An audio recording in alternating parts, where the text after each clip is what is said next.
So you want to learn how to tune your transmission. Well, lucky for you, today I'm going to teach you how.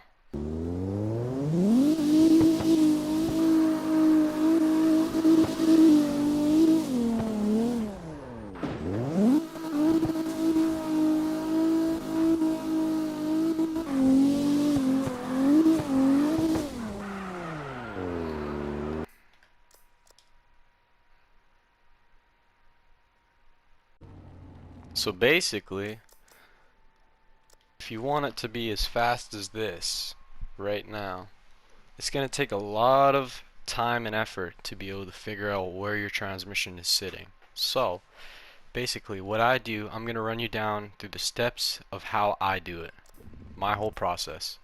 So we'll just jump over to the ultimate engine because I haven't really touched it since the beginning of the game.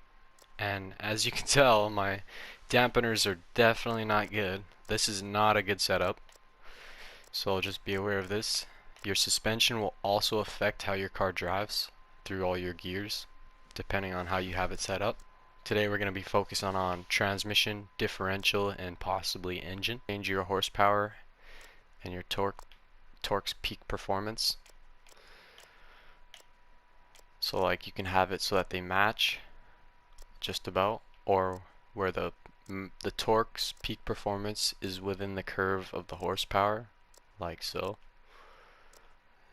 More of a linear style of driving. Like when you go through all your gears, it'll be very smooth. It won't be like jumpy or anything like that. And there's not really too much turbo lag, so you can definitely turn that up if you really feel like it. So we're just gonna max it out for now, and we just got a lot of acceleration out of that from the turbo. Hopefully it won't affect us on the lag side of things. Then over to our transmission.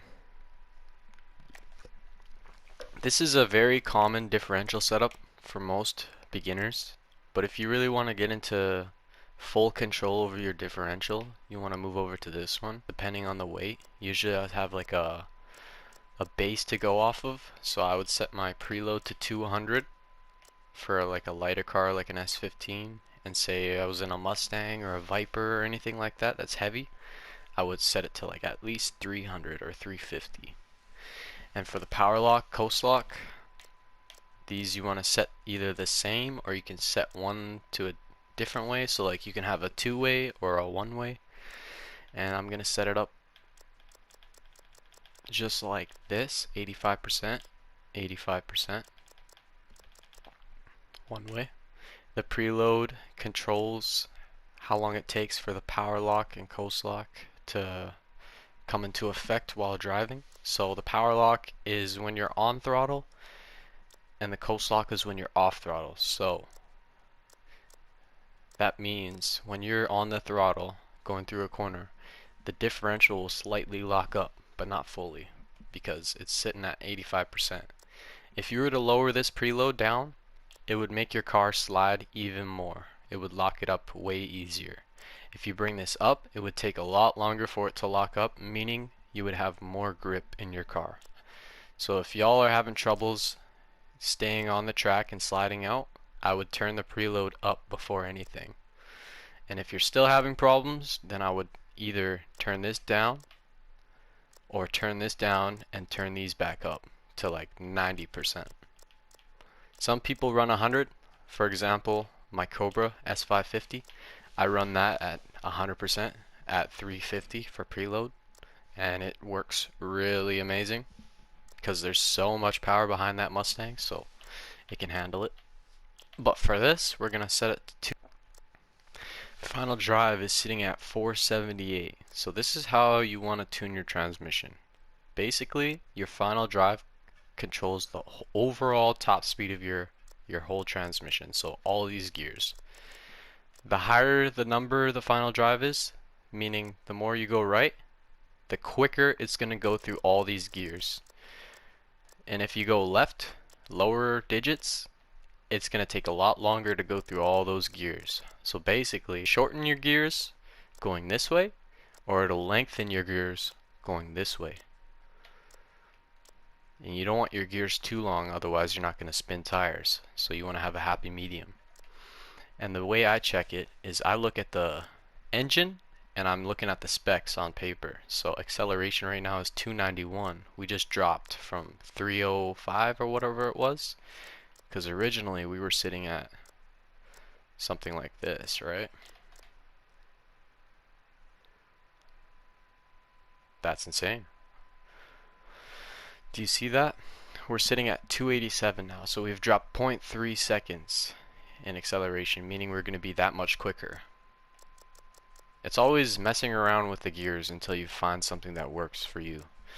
But final drive, I set that to 440. Gear 1 is 225, and now it's at 287. That's pretty clean. And for the first to second gear, I usually drop it one full digit, so I would go 125 like so, and it doesn't affect our acceleration at all, which is good. Sometimes you'll have it where your gear is like this and it may affect your acceleration, but in this case it doesn't, so we should be fine. So I'm gonna drop this down one full digit, 125.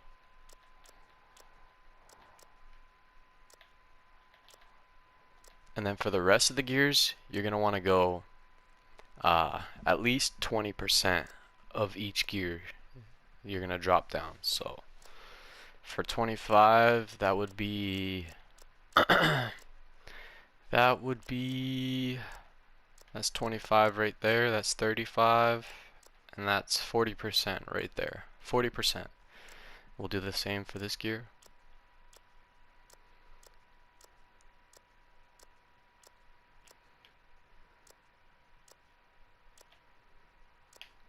And now we'll drop it down at least 10%.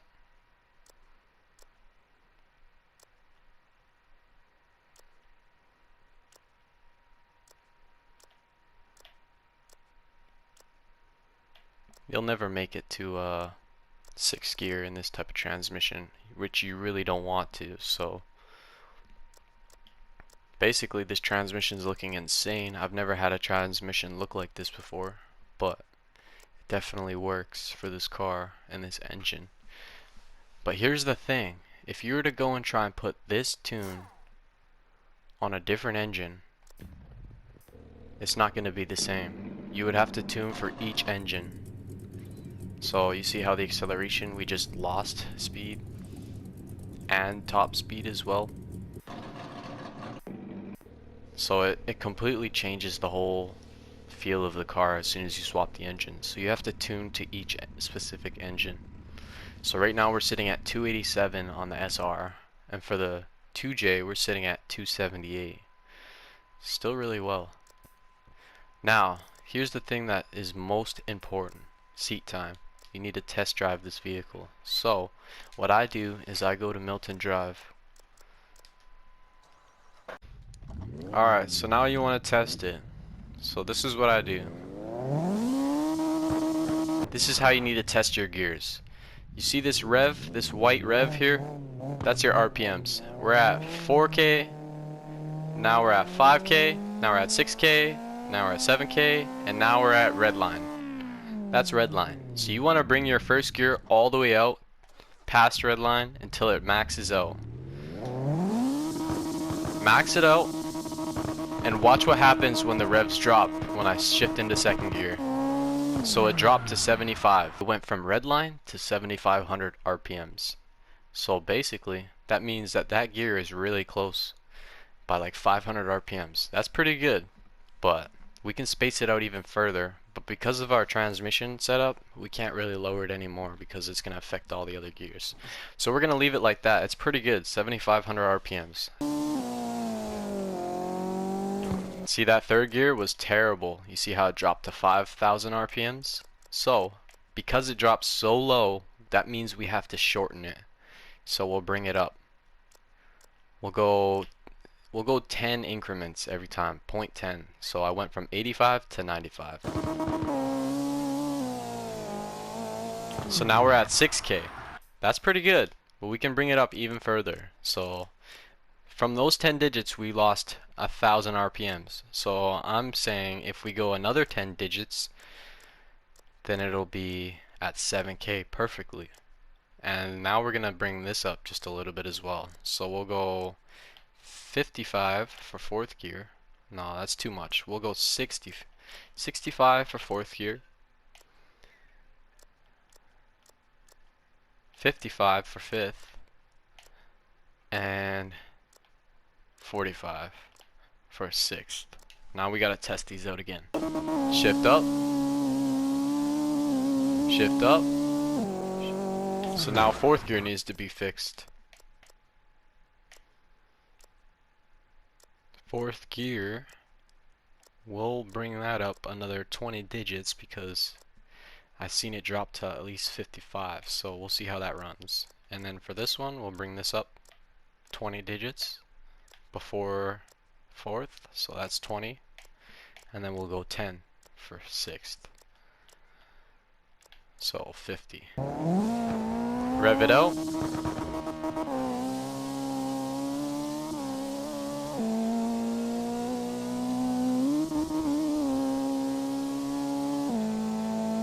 Alright, so fourth gear was still a little bit too low, and fifth gear is definitely low. So we're going to bring fourth gear up to around 85. Fifth gear, we'll bring that to 70. And sixth gear, we'll bring that to 60.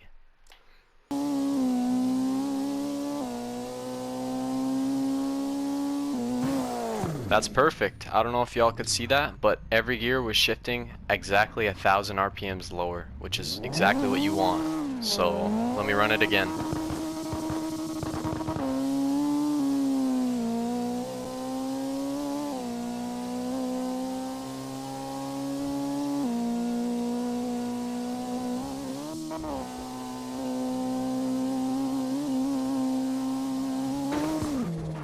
Alright.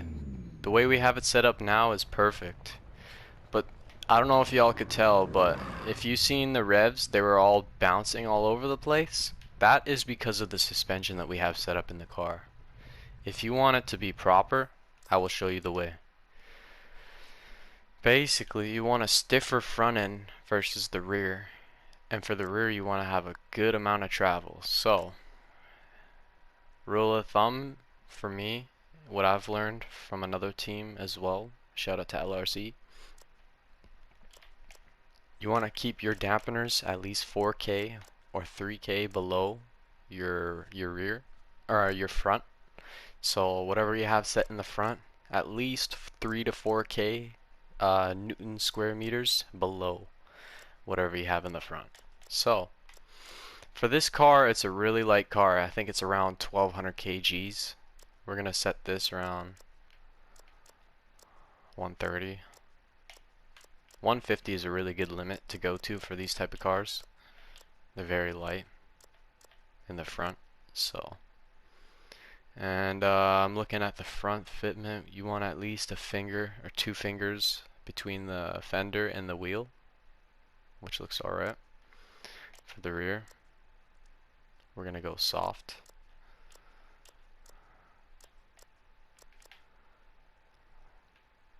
And I'm looking at the body, making sure it looks level, because I want a level car. Some people can have it so the front is sitting up like this, or some people have it at a different rake, but I like to keep it level. For the dampeners, you want to set them to at least 7K, and then 3K, 3K, 3K. If you want to have good proper angle and easy to ride outside lines, you want to set that toe to rear, set that front toe to -1, and keep your rear at least 0 or even positive. The way I learned it from another team, LRC, they keep their toe and rear camber the same. For the roll bar, you can match that with your front stiffness. So I think we're at 130 for front stiffness. Yep, 130. And you can also do that to the rear, but go halfway if you want to have a consistent drift, or you can go completely 0 and have full grip and style in the drift, and you'll see. So caster, the way I set this up, if you're looking at the wheel, if you set this all the way high, you can see your wheel rolls back. Basically your car is pushing against the wheel and it's fighting it. you want to have this set to a lower setting, because then now your wheel feels like it's rolling forward instead of pushing forward, like it's pushing against the vehicle while you're trying to go forward, the higher you have this number set to. Like mainly in real life, people are focused more on the caster than anything. Ackerman, camber, and toe. All these are all within each other. They all link together. So the way I do it in this game is I set my Ackerman to 100%, set my steering to 60, and I see where the wheel looks. And right now it looks like it's angled in a little bit, so we're going to take some caster off and throw some kingpin on. Basically that wheel is looking almost straight, as you can tell, at 60 degrees, not full lock but 60 degrees. We can take some camber out. Still, we can take some more camber out. It's still angled in a little bit. Take some more camber out. That looks perfect. I don't know if y'all can tell. Oh, actually no, it's still angled the opposite way now. So we'll bring in just a little bit more. A little bit more. I guess my eyes aren't doing so well today, but a little bit more. That almost looks perfect. We're gonna go with that. So that's almost straight at 60 degrees. So now you want to reset Ackerman to 0 degrees, 65. Now you're at full lock. That's what it should look like. It shouldn't look straight. It should be straight at 60 degrees. So there you have it for that. Caster and kingpin always the same. And usually for a drift car it's anywhere between 3 and 7 for caster and kingpin. You don't want to have it too high, otherwise you're going to be fighting the steering.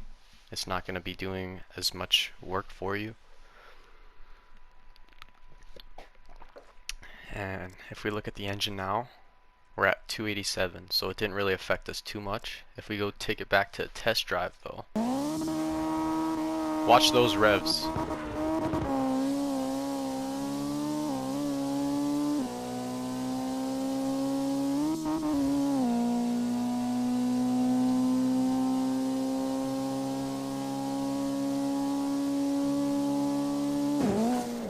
There you have it.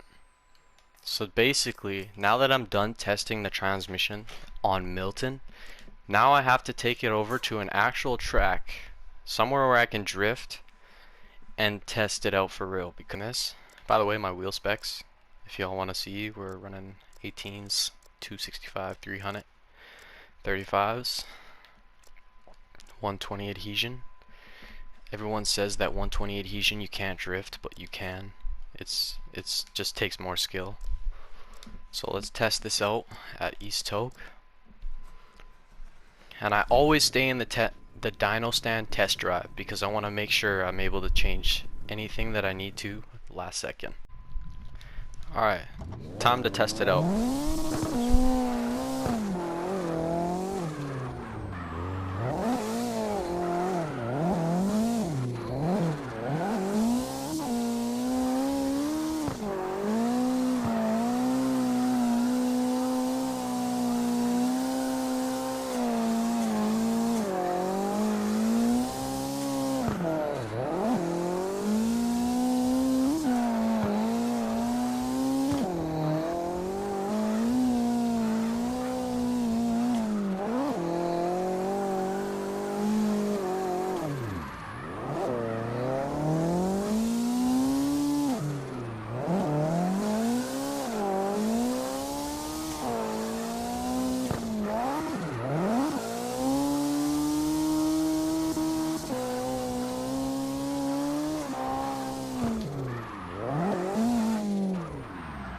Yeah, man. So far it's running really well. That fourth gear bogs just a little bit, so we can bring that fourth gear up just a touch. Either that, or you can set your final drive a little bit higher without affecting the acceleration, and that might help as well. It'll only affect your top speed.